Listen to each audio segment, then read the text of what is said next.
ছাত্ৰ ছাত্ৰীসকল মই তোমালোকৰ কাৰণে এমচিকিউৰ দ্বিতীয় পাৰ্টটো লৈ আনিছোঁ বিভিন্ন জিলাসমূহৰ এমচিকিউসমূহ চাই পেলাই আৰু লগতে প্ৰিভিয়াছ ইয়াৰ এক্সামৰ এনালাইজ কৰি পেলাই এমচিকিউসমূহ এনালাইজ কৰি পেলাই তোমালোকৰ কাৰণে দ্বিতীয় ভিডিঅ'খন মই তোমালোকক বনাইছোঁ আহা ভিডিঅ'টো আৰম্ভ কৰোঁ প্ৰথম এমচিকিউটো হৈছে ৰাষ্ট্ৰসংঘৰ মানৱ অধিকাৰ আয়োগৰ মূল উদ্দেশ্য কি আছিল অপশ্যন এ ৰাষ্ট্ৰসমূহৰ মাজত শান্তি বজাই ৰখা অপশ্যন বি বিশ্বৰ জনসাধাৰণ অধিকাৰ ৰক্ষা কৰা অপশ্যন চি আণৱিক অস্ত্ৰৰ বিস্তাৰ নিয়ন্ত্ৰণ কৰা আৰু অপশ্যন ডিটো হৈছে বিশ্বৰ ৰাজনৈতিক সমস্যা সমাধান কৰা ইয়াৰ শুদ্ধ উত্তৰটো হ'ব অপশ্যন বি বিশ্ব জনসাধাৰণৰ অধিকাৰ ৰক্ষা কৰা 32 নম্বৰ কুৱেশ্যনটো হৈছে ভাৰতবৰ্ষৰ ৰাষ্ট্ৰপতিয়ে কেতিয়া এখন অধ্যাদেশ জাৰি কৰি ৰাষ্ট্ৰীয় মানৱ অধিকাৰ আয়োগ গঠন কৰিছিল অপশ্যন এ 1 জানুৱাৰী 1993 অপশ্যন বি 28 ছেপ্টেম্বৰ 1993 অপশ্যন চি 1 মাৰ্চ 1994 অপশ্যন ডিটো হৈছে 20 ডিচেম্বৰ 1992 চন বা 1992 ইয়াৰ শুদ্ধ উত্তৰটো হ'ব অপশ্যন বিটো যিটো হৈছে 28 ছেপ্টেম্বৰ 1993 ৰাষ্ট্ৰপতিয়ে এখন অধ্যাদেশ জাৰি কৰি ৰাষ্ট্ৰীয় মানৱ অধিকাৰ আয়োগ গঠন কৰিছিল নেক্সট কুৱেশ্যনটো হৈছে সকলোতকৈ পুৰণি কেন্দ্ৰীয় বেংক স্থাপিত হৈছিল অপশ্যন কেইটা হ'ল 1935 1870 1956 আৰু 1756 বিয়াত অপশ্যন কেইটা মিষ্টেকলি ৰং টাইপ হৈ গৈছে এইটো 1956ৰ ঠাইত মেবি 1656 হ'ব লাগে কিয়নো ৰিক্স বেংক যিটো ছুইডেনৰ ৰিক্স বেংক যিটো সবাতকৈ পুৰণি কেন্দ্ৰীয় বেংক হিচাপে জনা যায় সেইটো 1656ত স্থাপিত হৈছিল তাৰ ভিতৰত ইয়াত কোনো অপশ্যন মোক হ'ব যে নালাগে সেইকাৰণে তোমালোকে 33 নম্বৰৰ 1956ৰ ঠাইত এইটো 1656 হ'ব ইয়াৰ শুদ্ধ উত্তৰ মুদ্ৰাৰ ক্ৰমবিকাশৰ 5টা পৰ্যায় একাধিক ক্ৰমে হ'ল অপশ্যন এ বিনিময় প্ৰথা জন্তুমান অমুদ্ৰিত ধাতুমান ধাতু মুদ্ৰা কাগজী মুদ্ৰা তাৰে অপশ্যন বি চি ডি দিয়া আছে তোমালোকে ভালদৰে চাই ল'বা মুদ্ৰাৰ ক্ৰমবিকাশৰ 5টা পৰ্যায় ইয়াৰ শুদ্ধ উত্তৰটো হ'ব অপশ্যন এটো যিটো দিয়া আছে বিনিময় প্ৰথা জন্তুমান অমুদ্ৰিত ধাতুমান ধাতু মুদ্ৰা আৰু লেটেষ্টটো হ'ল কাগজী মুদ্ৰা এইবিলাক তোমালোকে ভালদৰে চাই ল'বা ক্ৰম পৰ্যায়ক্ৰমে কোনটো মুদ্ৰা প্ৰথমে আছিল সেইবিলাক আহি যাব পাৰে কুৱেশ্যনটো হৈছে আধুনিক অৰ্থনৈতিক ভূগোলৰ পিতৃ বুলি কাক কোৱা হয় অপশ্যন এ ডাৰ্কেন ৱাৰ্ল্ড option B C F Jones option C George Chisholm আৰু অপশ্যন ডিটো হৈছে জিম্মেৰমেন শুদ্ধ উত্তৰটো হ'ব option C George Chisholm next কুৱেশ্যনটো হৈছে উদ্ভিদ তলৰ কোনটো সম্পদৰ শ্ৰেণী বিভাগৰ অন্তৰ্গত এ অপশ্যন কেইটা দিয়া আছে তোমালোকে ভালদৰে চাই লোৱা এ বি চি ডি উদ্ভিদ তলৰ কোনটো সম্পদৰ শ্ৰেণী বিভাগৰ অন্তৰ্গত ইয়াৰ শুদ্ধ উত্তৰটো হ'ব অপশ্যন বিটো যিটো দিয়া হৈছে প্ৰাকৃতিক সম্পদ নৱীকৰণযোগ্য সম্পদ আৰু জৈৱিক সম্পদ তোমালোকৰ এক্সামৰ কাৰণে সময় অতি কম সেইবাবে মই 4টা অপশ্যন কৈ যোৱা নাই তোমালোকৰ শুদ্ধ উত্তৰটো যোনটো হ'ব মই সেইটোৱে তোমালোকক দি গৈ আছোঁ তোমালোকে 18 নম্বৰ প্ৰশ্নটো চোৱা এতিয়া আন্তঃৰাষ্ট্ৰীয় পৰিৱেশ সংৰক্ষণ সংস্থা IUCNৰ নেতৃত্বত গঠন হোৱা দুটা পৰিৱেশৰ সংৰক্ষণৰ লগত জড়িত সংস্থা হ'ল তোমালোকক ইয়াত 4টা অপশ্যন দিয়া হৈছে বিজ্ঞান আৰু পৰিৱেশ কেন্দ্ৰ wildlife trust of India বিশ্ব সংৰক্ষণ নিৰীক্ষণ কেন্দ্ৰ আৰু লগতে অপশ্যন 2 নম্বৰটো পাহৰি গৈছিলোঁ world wildlife fund for nature 4টা অপশ্যনৰ ভিতৰত শুদ্ধ উত্তৰটো হ'ব অপশ্যন এটো 2 আৰু 4 নেক্সট কুৱেশ্যনটো হৈছে ভাৰতবৰ্ষত আঞ্চলিক গ্ৰাম্য বেংকৰ আৰম্ভণি হয় 1965 1968 1970 1975 ইয়াৰ শুদ্ধ উত্তৰটো হ'ব অপশ্যন ডিটো 1975 য'ত ভাৰতবৰ্ষত প্ৰথমবাৰৰ কাৰণে 5টা আঞ্চলিক গ্ৰাম্য বেংক স্থাপন কৰা হৈছিল নেক্সট কুৱেশ্যনটো হৈছে ভাৰতবৰ্ষত নতুন ঔদ্যোগিক নীতি কেতিয়া প্ৰৱৰ্তন কৰা হৈছিল ইয়াৰ শুদ্ধ উত্তৰটো সবেই জানে তোমালোকে 1991 হ'ব তোমালোকে এইটো ভালদৰে চাই ল'বা 4ৰ্থ নম্বৰ কুৱেশ্যনটো হৈছে ভাৰতবৰ্ষত চতুৰ্থ পঞ্চবাৰ্ষিক পৰিকল্পনা সময়ছোৱা হ'ল option A B C D 4টা অপশ্যন দিয়া হৈছে ইয়াৰ ভিতৰত শুদ্ধ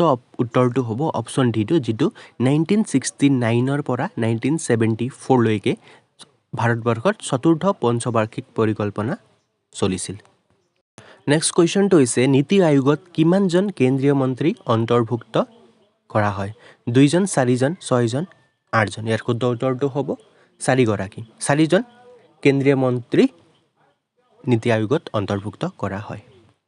নেক্সট কুৱেশ্যনটো হৈছে শাসন আৰু শোষণ একেলগে চলাই যোৱা হ'ব কথাষাৰ কোনে কৈছিল? তোমালোকে এনেকুৱা ধৰণৰ কুৱেশ্যনবিলাকো ভালদৰে মন দি যাবা। যিবিলাক ষ্টেটমেণ্ট কোনে দিছিল তেনেকুৱা টাইপৰ কুৱেশ্যনবিলাক এক্সামত প্ৰায় সুধি দিয়ে।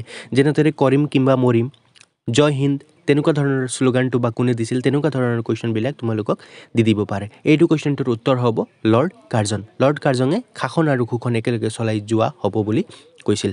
দ্বিতীয় নম্বৰ কুৱেশ্যনটো হৈছে বংগবাসীয়ে জাতীয় শোক দিৱস কেতিয়া পালন কৰে? ইয়াৰ উত্তৰটো হ'ব অপশ্যন এ 16 অক্টোবৰ 1905 চনত। এই শোক দিৱস কিয় পালন কৰিছিল? কিয়নো এই দিনাখনেই 1905 চনত বংগভংগ হৈছিল। সেইবাবে বংগবাসীয়ে এই দিৱস পালন কৰি পেলাই দুখ প্ৰকাশ কৰিছিল। প্ৰশ্নটোত দিয়া আছে তলত দিয়া কোনবোৰ ঘটনা আৰু এই ঘটনাসমূহ সংঘটিত হোৱা চনবোৰ শুদ্ধভাৱে মিল আছে? ছাত্ৰ ছাত্ৰীসকল এনেকুৱা ধৰণৰ কুৱেশ্যনবিলাক আহিলে তোমালোকে ভালদৰে কুৱেশ্যনটো চাই ল'বা। শুদ্ধ লিখিবলৈ দিছেনে অশুদ্ধটো লিখিবলৈ দিছে তেনেকুৱা ধৰণৰ কুৱেশ্যনবিলাক তোমালোকে কনফিউজ নহ'বা। সেইবাবে লাগিলে এবাৰ বা দুবাৰ ভালদৰে পঢ়ি চাবা।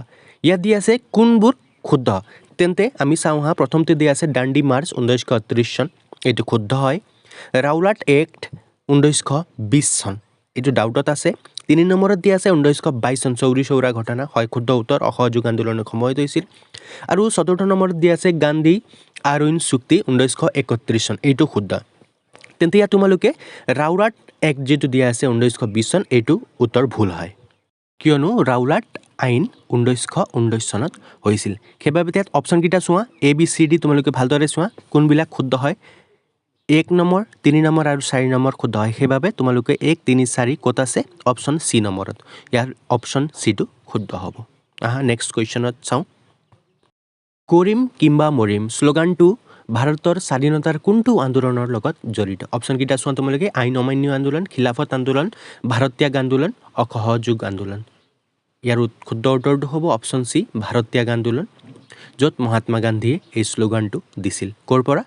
আগষ্ট ক্ৰান্তি মৈদামৰ পৰা এই শ্লোগানটো মহাত্মা গান্ধীয়ে দিছিল। আৰু তোমালোকে একটা কথা মোক জনোৱা যে ভাৰত ত্যাগ আন্দোলনক আন কি নামেৰে জনা যায়, সেইটো তোমালোকে কমেণ্ট বক্সত জনাবা। নেক্সট কুৱেশ্যনটো হ'ল 1932 চনত সাম্প্ৰদায়িক বটোৱাৰাৰ ঘোষণা কৰা ব্ৰিটিছ প্ৰধানমন্ত্ৰী আছিল। ইয়াৰ শুদ্ধ উত্তৰটো হ'ব অপশ্যন ডিটো ৰামছে মেকডনাল্ড। এইটো তোমালোকে ভালদৰে চাই ল'বা। এনেকুৱা ধৰণৰ কুৱেশ্যনবিলাকো তোমালোকক দি দিব পাৰে।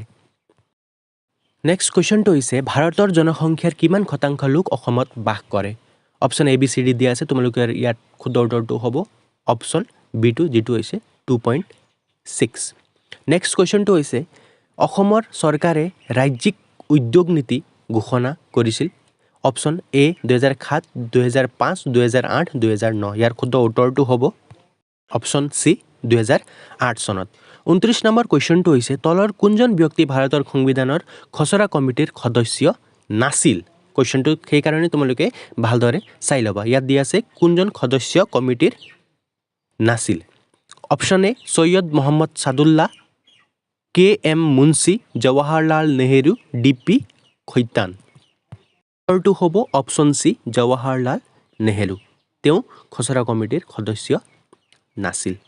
কুৱেশ্যনটো দিয়া আছে উক্তি আৰু যুক্তি। তোমালোকক এনেকুৱা টাইপৰ কুৱেশ্যনো আহি যাব পাৰে। উক্তিটো দিয়া আছে এখন গণৰাজ্যিক দেশত ৰাষ্ট্ৰপ্ৰধানৰ পদবীটো বংশানুক্ৰমিক নহয়।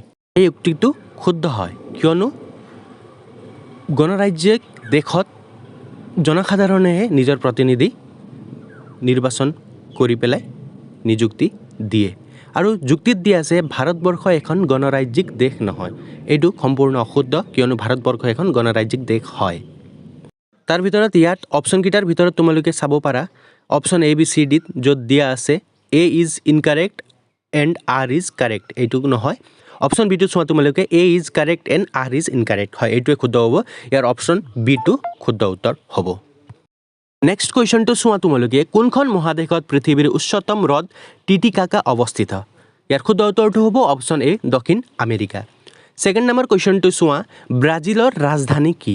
ৰিঅ' ডি জেনেৰিঅ, কাইৰো চাও পাউলো আৰু লাষ্টত দিয়া আছে ডি অপশ্যনটো লিমা তেওঁলোকে এটা কথা মন কৰিছে চাগে ইয়াত শুদ্ধ উত্তৰটো দিয়াই নাই কাৰণ ব্ৰাজিলৰ ৰাজধানী হ'ল ব্ৰাছিলিয়া কিয়নো অপশ্যনত নাই সেইবাবে ইয়াত টাইপিং মিষ্টেক হৈ গ'ল চাগে এওঁলোকৰ নেক্সট কুৱেশ্যনটো হ'ল তোমালোকৰ 23 নম্বৰ কুৱেশ্যনটো পৃথিৱীৰ দীৰ্ঘতম পৰ্বত শ্ৰেণীটো হ'ল অপশ্যন এ হিমালয় পৰ্বতমালা option B Ural C Andes আৰু অপশ্যন ডি হ'ল ৰকি মাউণ্টেইন ৰেঞ্জ ইয়াৰ শুদ্ধ উত্তৰটো হ'ব অপশ্যন চি নম্বৰটো এণ্ডিজ পৰ্বতমালা হ'ল পৃথিৱীৰ দীৰ্ঘতম পৰ্বত শ্ৰেণী আৰু 24 নম্বৰ কুৱেশ্যনটো হ'ল 2011 চনৰ লোকপিয়ল অনুসৰি অসমৰ জনসংখ্যা ঘনত্ব কিমান option A option B option C option D তোমালোকে ভালদৰে চাই লোৱা শুদ্ধ উত্তৰটো হ'ব অপশ্যন চি প্ৰতি বৰ্গ কিলোমিটাৰ 398 জন নেক্সট কুৱেশ্যন দি আছে জনসংখ্যাৰ ফালৰ পৰা অসমৰ আটাইতকৈ বৃহৎ জনজাতি হ'ল মিচিং বড়ো ৰাভা তিৱা ইয়াৰ শুদ্ধ উত্তৰটো হ'ব অপশ্যন বি বড়ো জনজাতি অসমৰ আটাইতকৈ বৃহৎ জনজাতি জনসংখ্যাৰ ফালৰ পৰা কুৱেশ্যনটো হৈছে এলাহাবাদ সন্ধি কাৰ মাজত স্বাক্ষৰিত হৈছিল শ্বাহ আলম আৰু লৰ্ড কাৰ্জন বাহাদুৰ শ্বাহ আৰু লৰ্ড কাৰ্জন শ্বাহ আলম আৰু ৰবাৰ্ট ক্লাইভ আৰু বাহাদুৰ শ্বাহ আৰু ৰবাৰ্ট ক্লাইভ ইয়াৰ শুদ্ধ উত্তৰটো হ'ব অপশ্যন চিটো যিটো হৈছে শ্বাহ আলম আৰু ৰবাৰ্ট ক্লাইভৰ মাজত নেক্সট কুৱেশ্যনটো দিয়া আছে 1911 চনৰ 12 ডিচেম্বৰ তাৰিখে দিল্লীত অনুষ্ঠিত ৰাজ অভিষেক অনুষ্ঠানত তলত দিয়া কোনকেইটা সিদ্ধান্ত ঘোষণা কৰা হৈছিল প্ৰথমটো দিয়া আছে বংগদেশৰ পুনৰ একত্ৰীকৰণ ভাৰতবৰ্ষৰ ৰাজধানী কলিকতাৰ পৰা দিল্লীলৈ স্থানান্তৰ অসমৰ ৰাজধানী শ্বিলঙলৈ পুনৰ স্থানান্তৰ হয় আৰু লগতে চতুৰ্থত দিয়া আছে অসমৰ প্ৰশাসন মুখ্য আয়ুক্তৰ অধীনলৈ যায় চাৰিটা অপশ্যন শুদ্ধ ইয়াত তোমালোকে এই চাৰিটাই সিদ্ধান্ত ঘোষণা কৰা হৈছিল হয় শুদ্ধ হ'ব ইয়াত শুদ্ধ উত্তৰটো হ'ব তোমালোকৰ অপশ্যন ডি 1 2 3 4 এই চাৰিটাই সিদ্ধান্ত ঘোষণা কৰা হৈছিল তাৰ উত্তৰ হ'ব অপশ্যন ডি টো এতিয়া তোমালোকে এনেকুৱা এমচিকিউ মনত ৰাখি থৈ যাবা যিটো দি আছে জালিৱানৱালাবাগৰ হত্যাকাণ্ডৰ প্ৰতিবাদত ৰবীন্দ্ৰনাথ ঠাকুৰে ব্ৰিটিছ চৰকাৰৰ নাইট উপাধি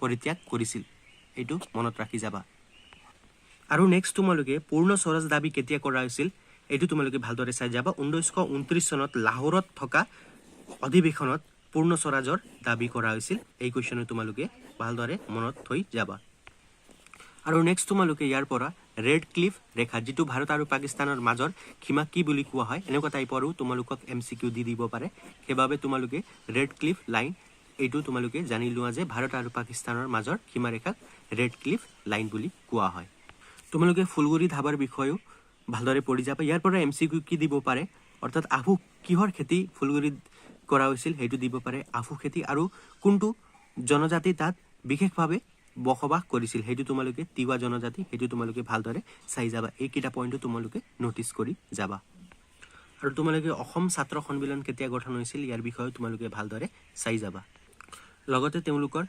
মুখপত্ৰ যিটো মিলন ইয়াৰ বিষয়ে তোমালোকে ভালদৰে চাই যাবা কেইটামান তোমালোকে পইণ্ট কেইটা মনত ৰাখি থৈ যাবা দনিপল অৰ্থাৎ চন্দ্ৰ সূৰ্য বা হৰ্ণবিল ফেষ্টিভেল ক'ত পালন কৰা হয় তোমালোকে চাই যাবা নাগালেণ্ড যিটো হ'ব ইয়াৰ উত্তৰ আৰু লগতে তোমালোকে